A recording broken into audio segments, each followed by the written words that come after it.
Hello दोस्तों, मेरा नाम मानस गुप्ता है और मैंने एसएससी की बहुत सारी एग्जाम्स क्लियर की है, जैसे कि सीजीएल, सीएचएसएल, सीपीओ, स्टीनोग्राफर।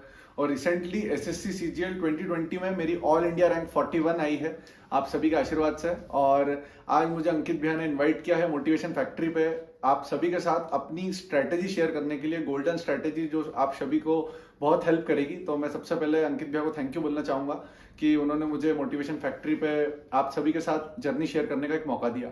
तो स्टार्ट करते हैं दोस्तों। सबसे पहले अगर हम बात करें तो मेन जो एसएससी है वो 4 पिलर पे डिपेंड करती है: इंग्लिश, रीजनिंग, मैथ्स और जीके। तो सबसे पहले हम एक एक सब्जेक्ट वाइज बात करेंगे। सबसे पहले हम बात करते हैं मैथ्स की, जिसमें मैक्सिमम बच्चों को दिक्कत आती है। तो दोस्तों, आपने भी सभी ने बचपन से सुना होगा कि मैथ्स को करने का सिर्फ और सिर्फ एक तरीका होता है, वो होता है प्रैक्टिस। ठीक है, अभी रिसेंटली क्या हुआ है कि पैटर्न चेंज हुआ है, उस पर हम थोड़ी देर से बात करते हैं। मैथ्स में आपको जो काम करना है वो सिर्फ 2 काम करना है। एक तो कैलकुलेशन। कैलकुलेशन जो है वो मस्ट है, मतलब आज के टाइम पे एसएससी में जो सिर्फ एक चीज चल रही है मार्केट में वो है कैलकुलेशन। पेपर पूरा प्रीवियस ईयर आ रहा है, आपने भी देखा होगा कि अभी जो एसएससी का प्री का पेपर चल रहा है वो पूरा प्रीवियस ईयर आ रहा है। लेकिन अगर आप चाहते हैं कि उसके ऊपर आपको कैसे एक अच्छी चीज कर सके तो वो कैलकुलेशन से होगी। कैलकुलेशन के लिए आपको डेली मल्टीप्लाई करना चाहिए। कुछ भी रैंडम नंबर लिख लो उनका मल्टीप्लाई करो, कुछ भी रैंडम नंबर लिख लो उनका एडिशन करो। ठीक है, स्क्वायर्स आपको 1 से 60 तक डेली लिखना चाहिए। क्यूब आप लिखें 1 से 30 तक डेली। परसेंटेज टू फ्रैक्शन आपको पता होना चाहिए कि 1/6 कितना परसेंट है, 1/7 कितना परसेंट है। तो ये चीज जो है ये मैथ्स में आपको बहुत हेल्प करेगी। ठीक है, साथ में जिन बच्चों का कोर्स कंप्लीट नहीं है वो यूट्यूब पे इतने अच्छे अच्छे टीचर्स हैं, किसी भी एक टीचर को लें आप और यूट्यूब पे उनके सारे कंटेंट जो है फ्री में अवेलेबल है। जैसे आपको SICI पढ़ना है, परसेंटेज पढ़ना है, तो आप उस टीचर का नाम लिखें और उस चैप्टर का नाम लिखें, आपको उनके पूरे के पूरे लेक्चर्स मिल जाएंगे। ये तो हो गई पढ़ने की बात, थ्योरी पढ़ने की। प्रैक्टिस करने के लिए जो एक पर्टिकुलर बुक है जो आपको करना चाहिए वो है पिनाकल। अभी सबसे बेस्ट और सबसे टॉप मोस्ट बुक जो चल रही है उसका नाम है पिनाकल, जिसके अंदर 2017 से लेकर 2018, 19, 20 जब से TCS आया है तब से जो क्वेश्चंस हैं वो सारे क्वेश्चंस कंपाइल करके दिए हैं और वही क्वेश्चंस हमारे काम के हैं।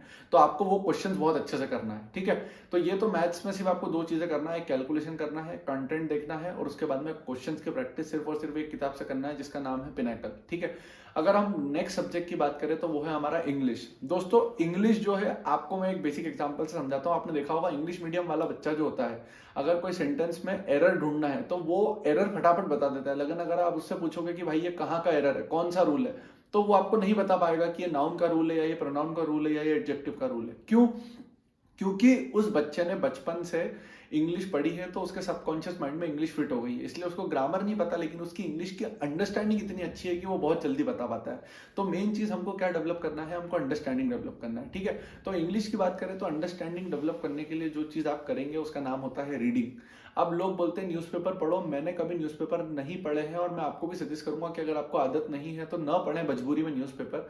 उसकी जगह आप क्या करें, कुछ भी ऐसी चीज पढ़ें जो आपकी हॉबी है। जैसे अगर आपको क्रिकेट पसंद है तो आप विकिपीडिया पे जाएं, विराट कोहली के बारे में पढ़ें। अगर आपको कोई दूसरा गेम पसंद है तो आप उसके बारे में पढ़ें। मतलब आपको कुछ भी इंग्लिश में पढ़ना है और उसकी अंडरस्टैंडिंग डेवलप करनी है। ये तो हुई रीडिंग की बात। वोकैब की बात करें तो वोकैब जो है उसमें 5 चीजें आती हैं: एंटो, सिनो, ईडियम, वन वर्ड और स्पेलिंग। ये पांचों चीज जो है ये आपको 3 किताबों से करना है। सबसे पहले किरण और पिनाकल की पूरी वोकैब आपको चाट के खा जानी है, कम से कम 4-4 बार उनको पढ़ लोगे तो अपने आप याद हो जाएंगी। और उसके बाद जो बुक आती है वो है ब्लैक बुक। पहले आपकी लेकिन किरण और पिनाकल पूरी तरीके से कंप्लीट होना चाहिए, उसके बाद ही आप ब्लैक बुक की तरफ बढ़े। मैंने पर्सनली ब्लैक बुक नहीं की थी क्योंकि मुझे किरण और पिनाकल सफिशिएंट लगी थी। इसके अलावा जब आप मॉक टेस्ट देते हो और उसमें अगर कोई नया वर्ड आपको मिलता है तो आपको एक सेपरेट अपनी कॉपी बनानी है, जिसको मैं ब्रह्मास्त्र कॉपी बोलता था। और उस कॉपी में आपको वो सारे वर्ड्स नोट करना है, नए कोई इडियम आते हैं उनको नोट्स करना है। और ये कॉपी जो है ये आपको डेली रिवाइज करना है इन द मॉर्निंग। ठीक है, ये तो हुई वोकैब की बात। अब इंग्लिश का कंटेंट की बात अगर मैं करूं तो सबसे अच्छी जो बुक मार्केट में चलती है एसएससी एस्पिरेंट्स के बीच में उसका नाम है नीतू सिंह। नीतू सिंह जो किताब है उसकी वॉल्यूम 1 और वॉल्यूम 2 बहुत ही झकास है। मतलब अगर आप वो कर लेंगे तो उसके बाद आपको सिर्फ पिनाकल लगानी है जिसमें प्रीवियस ईयर क्वेश्चन है। तो सिर्फ आप नीतू सिंह की थ्योरी अच्छे से पढ़ें, नीतू सिंह की थ्योरी पढ़ने के बाद उसके पीछे के क्वेश्चंस लगाएं और उसके साथ में पिनाकल के क्वेश्चंस लगाएं। इतना इंग्लिश के लिए मोर देन सफिशिएंट होता है। मेन चीज इंग्लिश में अंडरस्टैंडिंग होती है और वो आपकी रीडिंग से धीरे धीरे डेवलप हो जाएगी। ठीक है दोस्तों, आगे अगर अपन बात करें रीजनिंग की तो दोस्तों मेरे हिसाब से रीजनिंग में आपको पर्टिकुलरली कोई अलग से कोर्स लेने की जरूरत नहीं है।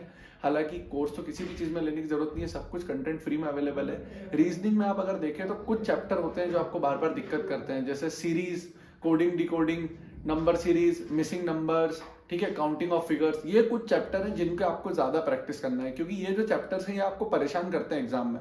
ठीक है। आप देखेंगे मतलब कि मिसिंग नंबर्स के क्वेश्चन आपको दिक्कत करते हैं, नंबर सीरीज आपको एकदम क्लिक नहीं होता, तो ये हर एस्पिरेंट्स के साथ होता है, हमारे साथ भी होता है। तो ये कैसे होगा कि आपको 25 क्वेश्चन में से 20 क्वेश्चन आपको पता है कि 20 क्वेश्चन जो है वो मुझसे बन जाएंगे, लेकिन 5 से 6 क्वेश्चन जो दिक्कत करते हैं वो यही होते हैं, मिसिंग नंबर, नंबर सीरीज, ये सारे क्वेश्चन होते हैं। तो इनकी आपको अलग से प्रैक्टिस पिनाकल से करना है।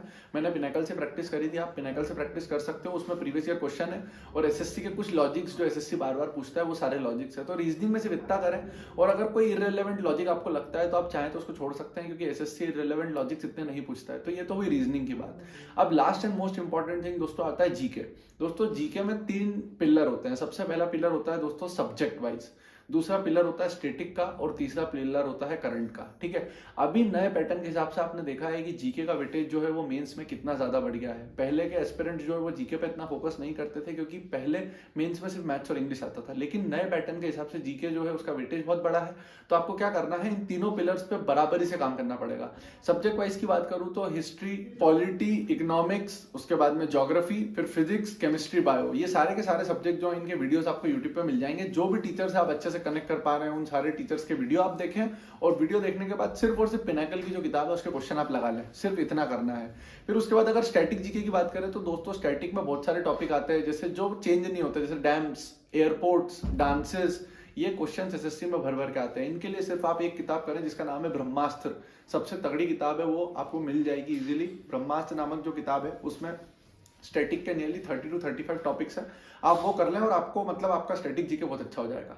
करंट अफेयर्स पहले हम मंथली पढ़ते थे, लेकिन अभी मैं सजेस्ट करूंगा कि आप मेंस के लिए करंट अफेयर्स जो है वो पर डे के बेसिस पे करें। डेली करंट अफेयर आते हैं, वीडियो आ जाते हैं 30-30 मिनट के, आप वो वीडियो देख सकते हो और बहुत इजीली आपका करंट अफेयर कवर हो जाएगा अगर आप डेली देखोगे तो। ठीक है, तो ये तो थी दोस्तों एक ओवरऑल बात। टेस्ट सीरीज की अगर मैं बात करूं तो बहुत सारी ऑनलाइन कंपनीज है जो अच्छे अच्छे टेस्ट प्रोवाइड करती हैं, तो आप किसी की भी एक टेस्ट सीरीज ले लें और उनके टेस्ट बार बार लगाएं। आपको कम से कम मिनिमम अभी मेंस में 2 महीने हैं, अगर हम 2022 के सीजीएल की बात करें, कम से कम नहीं करके आपको 60 मार्क्स लगाना है, तो अपनी तैयारी बिल्कुल तरीके से तैयार रखें। तो ये थी दोस्तों एक मेरी ओवरऑल स्ट्रेटेजी जो मैंने फॉलो करी थी। Consistency is the key. आप ये चीज बस ध्यान रखें, आपने विराट कोहली को देखा है कि इतना खराब फॉर्म होने के बाद भी आज उनको लोग मानते हैं। उसका रीजन ये है कि विराट कोहली एक टाइम पे इतने ज्यादा कंसिस्टेंट थे कि उन्होंने सलंग 20 शतक मारे। तो कंसिस्टेंसी जब तक नहीं होगी जब तक कुछ नहीं होगा। आप अगर आज पढ़ाई कर रहे हैं, कल पढ़ाई नहीं कर रहे हैं, परसों फिर कहीं बाहर चले जाते हैं, नरसों फिर मौसम अच्छा होता है तो घूमने चले जाते हैं, तो ऐसे एसएससी में सिलेक्शन नहीं होता है। तो आपको कुछ त्यागना पड़ेगा, तभी जाके आप फाइनली अपनी कंधे पे वो 3 सितारे देखेंगे। तो अच्छे से पढ़ाई करते रहें, चैनल से जुड़े रहें, लाइक शेयर सब्सक्राइब कर दें। और अंकित भैया का फिर से थैंक यू बोलना चाहूंगा कि उन्होंने मुझे चैनल पे इनवाइट किया अपनी जर्नी शेयर करने के लिए। थैंक यू सो मच दोस्तों।